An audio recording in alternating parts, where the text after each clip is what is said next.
So, look, they're losing a lot of money. That means to me, though, they're going to readjust what they're doing. They're going to work more closely with the Halcon network, which are their Falcons, their Scouts, and their Lookouts, to get their commodities like their drugs into the United States, because that's how you make the adjustment. Or they're going to start moving it overseas, Greta. So if I was in Europe right now, if I was in Australia or New Zealand, I would be paying very close attention to the drugs moving into those countries, because the cartels have to adjust. And I'll say it again and again. This has not been a U.S.-Mexico problem for a long time. This is a global problem, and that's why we're going to be hunting them down all over the world. Has Mexico's appetite to fight this changed with the Trump administration? I mean, they've had years where they could have fought it more. This is the key question. What you just asked right there, that's the core. At the end of the day, it's not about giving money. It's not about giving training to the Mexican government. What is the leadership in Mexico going to allow? Whether it's to allow their own forces, who, by the way, have full strength and ability to go after the cartels and crush them. The admirals in Mexico have been wanting to go after them. The generals within the Sedena forces have wanted to go after these cartels. The real key now is President Sheinbaum and the government of Mexico going to allow them to greenlight targets in that country and go after the highest levels of these cartels and all the corruption? That is the real key question here. We just don't know the answer as of yet, but I got a feeling it's not going to take very long before we begin to see some of the first operations take place down there. Jason Jones, thank you, sir.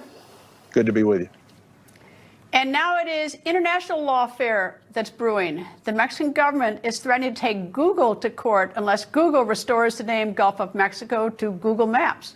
Mexico's President Claudia Sheinbaum is waiting to hear Google's response before Mexico actually files its lawsuit. Right now, Google Maps displays Gulf of America to its U.S.-based users, and it displays Gulf of Mexico for Google Map users in Mexico. Both names appear for Google Map users outside the United States and Mexico. Coming up, Hamas are such horrible people, just monsters. Wait till you hear the latest. Later this week, it will release 10 hostages.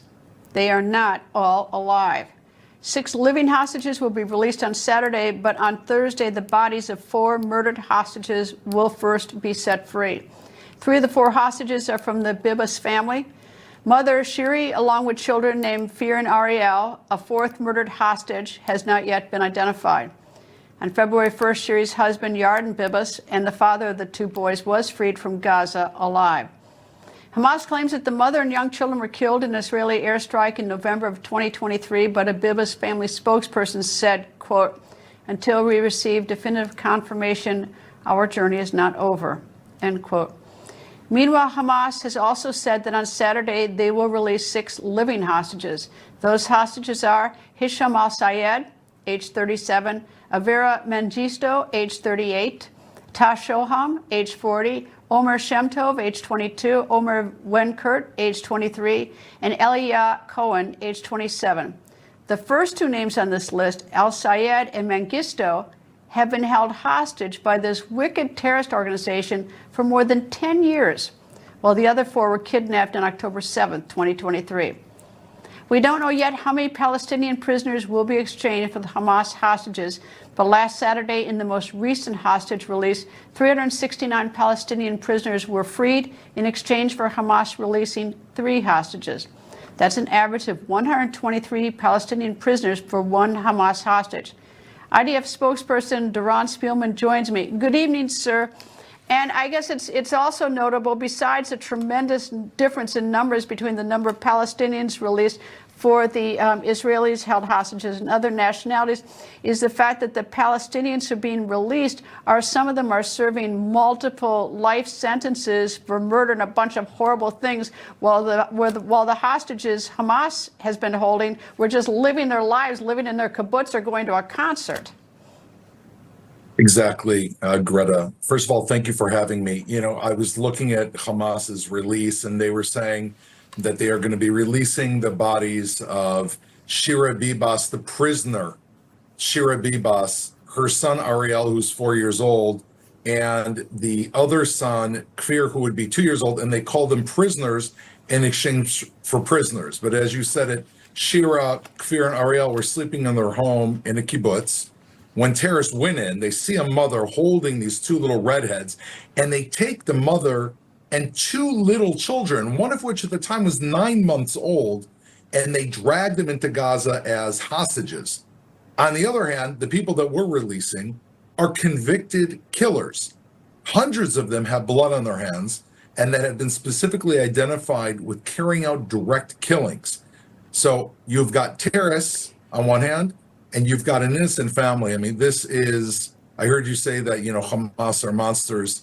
This symbol of brutality is when we look at this mother and her 2 children and, the videos that we actually saw videos of when they were taken, the mother clutching her children, begging not to be taken, but Hamas are so ruthless, brought them into Gaza where it seems as if they were killed and we're only going to be getting their bodies back. I mean, who holds, it's bad enough you kidnap, it's bad enough you murder, but who holds dead bodies and dead babies for over a year? Who does that except Hamas? And Greta, not only who does that, we've had horrible regimes, we've had the Nazis, but they didn't film it. They weren't proud of it and showing it to the world. Hamas is proud of these videos. I mean, to really go into how deranged I've seen the video. I've seen the GoPro on October 7th where they wore GoPros and they slaughtered people and they videotaped it. And I heard the audio where they're calling home to their mothers saying, I killed 10 Jews just by myself or 10 Israelis or something. I mean, it's the most grotesque inhumanity that you can imagine. It is. And Greta, this is why it's clear to all of us. I'm looking at the images on the screen like everybody else, and my heart is broken over these babies and their mother and the father who came home a few weeks ago, by the way, who was filmed when he was told in custody that his family was killed. And this is why it's clear to all of us why our hearts are breaking. Our spirit cannot break because this war is not over. This war is not over. And the people who are being released, the hundreds of Palestinians, it's you can't forget the fact that in a prior prisoner exchange, one of the Palestinians released was a guy named Sinwar, whose life was saved by Israeli doctors, who then went on to become the head of Hamas and who was the architect of October 7th. So the people who are being released aren't peaceniks. By any means, these are really hardened criminals in exchange for dead bodies, dead infants, people, who have been tortured for a year in some days. Greta, you're absolutely correct. And these people are being released, just to put it in context. And I know, because you've been here, they're within a few miles of every Israeli population center. My own children, it's a true story, said to me, Abba, Dad, we're scared about these people being released because how do we know when we're driving up roads towards Jerusalem, we're not going to see these terrorists on the roads? This is a real fear of these killers being released. Could you imagine in America taking people off death row and releasing them back into your streets? These are real convicted killers. And this is why, Greta, it's clear to everybody in Israel that this war is not over. It's not over against the people that are being released now that are going to have to be brought back to justice. And it's not over regarding Gaza and Hamas and Gaza. There is no way, and I know President Trump gets this and Prime Minister Netanyahu gets this, that we can live with these absolute horrific killers that really are barely human on our border.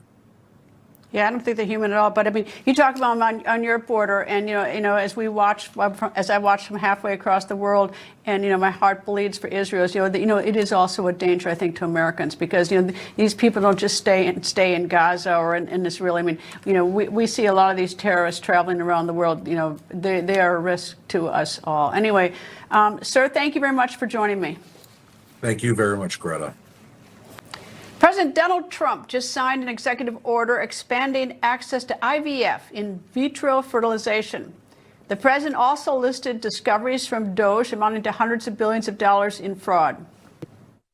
Elon is, to me, a patriot. So, you could call him an employee, you could call him a consultant, you could call him whatever you want.